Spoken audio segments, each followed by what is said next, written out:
The great खली एक ऐसा नाम है जिसने देश विदेश के कई रेसलर्स के छक्के छुड़ाए हैं और रेसलिंग में अपने देश का नाम रोशन किया है। दलीप सिंह राणा के नाम से जन्म लेकर पैदा हुए द ग्रेट खली ने भारत में एक ऐसा मुकाम हासिल किया जिसे कोई रेसलर ना उनके पहले कर पाया था और ना उनके बाद कर पाया है। साधारण गांव से जन्मे इस महाबली खली ने प्रोफेशनल रेसलिंग में पार्टिसिपेट करके अपने करियर को एक नया मुकाम दिया। आज द ग्रेट खली का नाम इतना चर्चित है कि उनको देखने के लिए दुनिया के कोने कोने से लोगों की भीड़ उमड़ पड़ती है। जहां भारत का एक भी रेसलर WWE में टिक नहीं पाता था, वहीं खली ने बड़े बड़े चैंपियंस जैसे जॉन सीना तक को धूल चटा दी थी। दलीप सिंह राणा का जन्म 27 अगस्त 1972 को हिमाचल प्रदेश के धैराना गांव में एक पंजाबी हिंदू राजपूत परिवार में हुआ था। दलीप सिंह राणा के पिता का नाम ज्वालाराम और मां का नाम टंडी देवी है। दलीप सिंह राणा का परिवार एक बहुत गरीब परिवार था, जिसमें उनके पिता के लिए अपने 7 बच्चों का पेट भरना बहुत मुश्किल होता था। अपने 7 भाई बहनों में दिलीप बिल्कुल अलग थे, क्योंकि वो भाई बहनों में सबसे मजबूत कड़कट्टी के थे।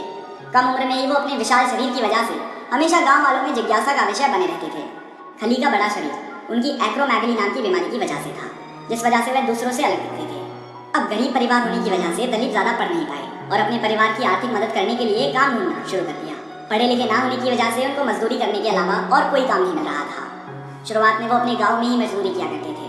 उन्हें ज्यादातर भारी भरकम पत्थर उठाने का काम दिया जाता था, क्योंकि उनकी कड़कट्टी की वजह से वही काम लोग उन्हें देना पसंद करते थे। इसके बाद जब उन्हें ज्यादा पैसे कमाने की जरूरत पड़ी तो वह गांव से शिमला चले गए और वहां गार्ड की जॉब करने लगे। उनके गांव के लोग खली के बारे में बताते हैं कि उनका शरीर इतना मजबूत था कि उन्हें रास्ते में गुजरते लोग देखते रह जाते थे। अपने बड़े शरीर की वजह से उन्हें उनके साइज के जूते भी मार्केट में नहीं मिलते थे, इसीलिए उन्हें अपने लिए मोची से नाप देकर जूते बनवाने पड़ते थे। खली को देखकर कई लोग उन्हें चढ़ाते भी थे, जिसकी वजह से कभी कभी उन्हें खुद पर बहुत गुस्सा आता था, लेकिन वो अपने शरीर को लेकर कुछ नहीं कर सकते थे। द ग्रेट खली को गार्ड की जॉब से जो पैसा मिलता था वो उनके परिवार के लिए पूरा नहीं पड़ता था, क्योंकि उनकी कमाई के ज्यादातर पैसे तो उनके खुद के खाने में ही खर्च हो जाते थे। कई बार उनके घर भेजने के लिए एक भी रुपया नहीं बच पाता था। जब ऐसा करते करते कई साल हो गए तो उनकी किस्मत बदलने का वक्त आया। एक दिन शिमला में पंजाब के एक पुलिस ऑफिसर ने खली को देखा तो वह खली को देखकर दंग रह गए। खली उस समय शिमला में सिक्योरिटी गार्ड की जॉब कर रहे थे, तो उस पुलिस ऑफिसर ने खली को पंजाब आकर पुलिस में भर्ती होने को कहा। 1993 में द ग्रेट खली को पंजाब पुलिस में नौकरी मिल गई। उस समय खली अपने भाई के साथ पंजाब आकर रहने लगे। अब जलंधर में ही उनके बड़े शरीर को देखते हुए उन्हें जिम रेसलर बनने के लिए तैयार किया गया। उन दिनों रेसलिंग अमेरिका में बहुत पॉपुलर था, लेकिन इंडिया का कोई भी रेसलर वहां पर टिक नहीं पाता था, इसीलिए उन्हें प्रोफेशनल ट्रेनर की ट्रेनिंग दी गई थी। अब रेसलर की ट्रेनिंग मिलने के बाद दलीप सिंह राणा को वर्ष 2004 में अमेरिका के ऑल प्रो रेसलिंग में भेजा गया। उन्हें शुरुआत में जायंट सिंह नाम से रिंग में उतारा गया था। जब जायंट सिंह सैन फ्रांसिस्को आई थी तब उन्होंने वर्ल्ड चैंपियनशिप रेसलिंग के साथ एक कॉन्ट्रैक्ट साइन किया था।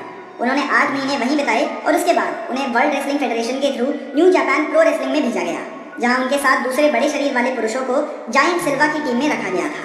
उन दोनों ने मिलकर जापान के कई रेसलर्स को धूल चटा दी थी। इसके बाद 2006 तक वो ऑल जापान प्रो रेसलिंग में शामिल रहे, जब तक कि उनको WWE से बुलावा नहीं आ गया।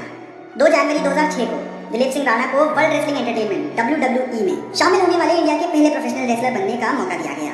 दिलीप सिंह का पहला मुकाबला WWE में कई सालों से राज करने वाले दी अंडरटेकर से हुआ था, और इस मुकाबले में द ग्रेट खली ने अंडरटेकर को 10 मिनट में ही धूल चटा दी थी। इसके बाद से उनको द ग्रेट खली नाम दिया गया। इसके बाद खली ने एक से बढ़कर एक WWE रेसलर्स को धूल चटाई, जिसके कारण दूसरे रेसलर्स में खली का खौफ छा गया था। खली ने 2007 में वर्ल्ड हेवीवेट चैंपियन का खिताब भी अपने नाम कर लिया था।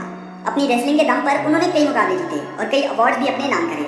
उनकी इस पॉपुलैरिटी और सक्सेस की वजह से वह काफ़ी पैसे वाले हो गए थे और उन्होंने अपने इस पैसे से अपने गांव का विकास करने का फैसला करा। उनकी पॉपुलैरिटी के चलते उन्हें कई बॉलीवुड और हॉलीवुड मूवीज़ के लिए भी ऑफर आए और उन्होंने कई फिल्मों में भी काम करा, लेकिन उन्हें वहाँ ज़्यादा सफलता नहीं मिल सकी। उनका फिल्मों में ना चलने का कारण उनकी आवाज़ थी, क्योंकि एक तो वो हिंदी और इंग्लिश अच्छे से बोल नहीं पाते थे और दूसरा उनकी आवाज़ बहुत भारी थी, जिसकी वजह से उनकी आवाज़ को हर फिल्म में डब किया जाता था। उन्होंने बॉलीवुड फिल्में जैसे रामा द सेवियर, कुश्ती, हुकिया क्रूप में काम किया है और हॉलीवुड फिल्में जैसे gate smart, the longest yard और मैक ग्रबर में काम किया है। उन्होंने हॉलीवुड के एक बहुत बड़े एक्टर एडम सैंडलर के साथ भी काम किया हुआ है। खली इंडिया लौटे और बिग बॉस सीजन 4 में हिस्सा लिया। खली ने कुछ और प्रोफेशनल फाइट्स लड़ी और फिर WWE से रिटायरमेंट ले लिया। खली ने रिटायरमेंट लेने के बाद बताया कि वह अब WWE में हिस्सा नहीं लेंगे। उन्होंने कहा कि भारत में कहीं भी कोई WWE की ट्रेनिंग नहीं देता। खली अकेले ऐसे शख्स हैं जो ये ट्रेनिंग दे रहे हैं। ऐसे में अगर वो WWE चले जाते हैं तो उनकी अकेडमी में ट्रेनिंग ले रहे 250 रेसलर्स का फ्यूचर अधूरा रह जाएगा। खली का कहना है कि भारत में इतने पैसे वाले रेसलर्स नहीं हैं कि वह अमेरिका जाकर तैयारी कर सकें। उन्हीं रेसलर्स का सपना पूरा करने के लिए उन्होंने जलंधर में अकेडमी खोली है। उनकी इस अकेडमी में हरियाणा और पंजाब के सैकड़ों युवा ट्रेनिंग ले रहे हैं। और वहीं अगर हम उनकी पर्सनल लाइफ के बारे में बात करें तो उनकी पत्नी का नाम हरमिंदर कौर है और उन्हें एक बेटी भी है। और अब मैं आपको खली के बारे में कुछ ऐसे फैक्ट्स बताऊंगा जिसके बारे में शायद ही आपको पहले पता होगा। द ग्रेट खली की डाइट की ओर देखा जाए तो वह रोज शाम को 10 लीटर दूध, 20 उबले हुए अंडे, 5 ग्लास मिक्स जूस और 5 ग्लास अनार का जूस पीते हैं। रिंग में भी वो माँ काली बोलकर फाइट करते थे और इसीलिए विदेशी रेसलर्स ने उनका नाम खली रख दिया।